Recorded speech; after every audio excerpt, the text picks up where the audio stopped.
everybody, it's Tim here. I'm going to show you a little bit about the honey extraction process, so how we get honey out of the frames. Come on over, let me show you all the parts. First, of course, we're going to need some frames. We'll talk about these in a minute. And then I have something called an uncapping tank, where I uncap the frames. I'll show you that too in a moment. And then the third piece of equipment I have is called an extractor. And this is the machine that actually spins the honey out of the frame.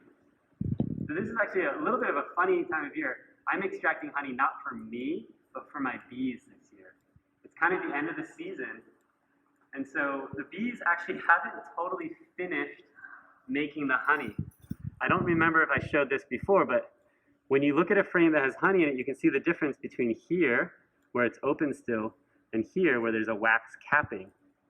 So the bees will tell me when their honey is ready, and it's just the right moisture level, so it won't go bad ever.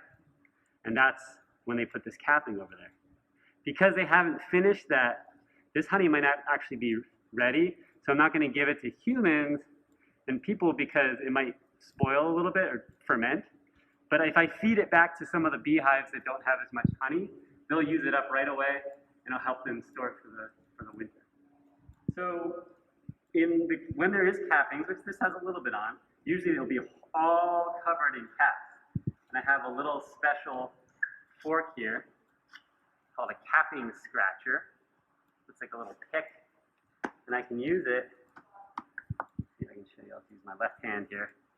I can use it and I can get it under the cappings and just kind of pull the cappings right off like that. Look at that. And you can see the honey right underneath. And that way, that allows the honey to actually flow out when I put it in the extractor. And then the cappings all get collected in this bucket. Look at all that. And all the honey from these cappings will drip below into a tank. So I can use that honey also. So when I have a frame that's all uncapped, like this one is, I then put it into the extractor. Now this extractor is all loaded up.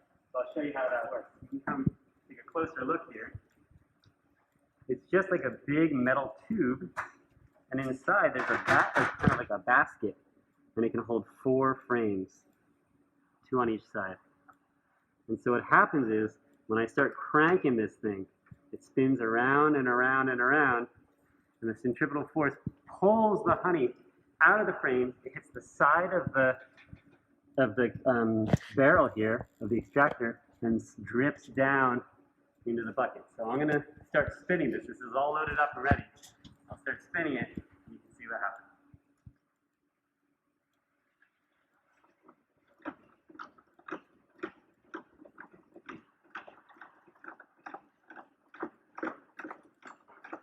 So I can feel it getting lighter already.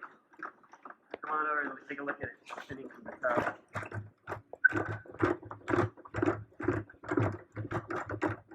And you can see it starting to drip down below.